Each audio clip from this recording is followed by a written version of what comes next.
Well, workers at Japan's Fukushima plant say the ground under the facility is cracking and radioactive steam is escaping through the cracks. The cooling system at the plant failed after the devastating tsunami hit Japan in March, sparking a nuclear crisis. But new evidence suggests that Fukushima reactors were doomed to cripple even before the massive wave reached them. Joining me now via broadband is Dr. Robert Jacobs, who's a professor at the Hiroshima Peace Institute. How alarming are these latest reports about steam emerging from the cracks under Fukushima? How serious could this get? It's a very serious and alarming development because this started to happen specifically after two large earthquakes in the last few weeks. There was a 6.4 earthquake on the 31st of July and a 6.0 earthquake on August 12th. And so what this would indicate is that there may have been some breaking of some of the pipes and some of the structures underground that happened during these earthquakes.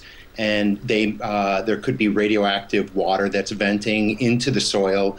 And what's more, as cracks are opening, they're making their way, the steam and radioactivity is making its way up. So first of all, this will make it much more difficult for workers to work there because the problem will not be contained within the building and contained within the structure of the reactor vessel.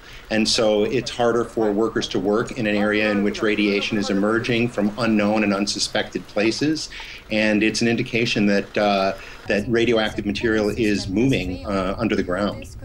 Also, workers say the damage was done when the earthquake struck, not after the tsunami swept through. Shouldn't a facility like this have been much more earthquake-proof, given their regularity in Japan?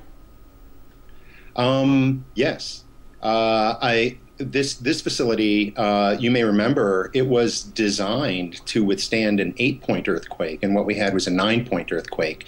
And so these facilities were designed with the best case scenario in mind, and clearly there's much higher earthquakes are possible.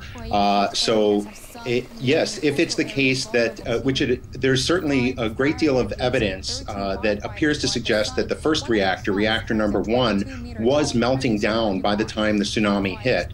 So if that's the case, that the reactor was melting down as a result of the earthquake and not as a result of the tsunami, a 9-point earthquake is something that has the potential to happen throughout Japan, and that would put the reliability and the design safety of all of these reactors in question. And just to refer back to that first point about the radioactive steam, there's continuing to be these aftershocks. So when you have a fragile structure that's already suffered a great deal of damage and you have continual aftershocks at the level of 6.0, there's been some even higher. What we have now is we have the radioactive core that has melted down into the basement, into the bottom of the containment vessel of these reactors. And if the radiation level is going down where it's being monitored inside the buildings, and if the water pressure is going down and the temperature is going down, it's not as though the radiation is just suddenly going away. It means that the radioactive material, the melted core, is simply moving further away from where it's being measured. And it may have, as a result of these aftershocks, be moving down out of the building itself. So that may be why we're seeing radioactive steam. And as you can see, earthquakes, even when they happen at a high level, they're not individual events. They're followed by a series of subsequent earthquakes. And so we're seeing now that these reactors were not safe for earthquakes, let alone for tsunamis. When is enough going to be enough? I mean, if the earthquake structurally compromised the plant and the safety of its nuclear fuel, and now we have this steam, another very hazardous situation, when is it going to be time to close down reactors like these? Well, in my opinion, now. I think that this has been a clear example of the fact that natural disasters are certainly much stronger than our ability to prepare for them.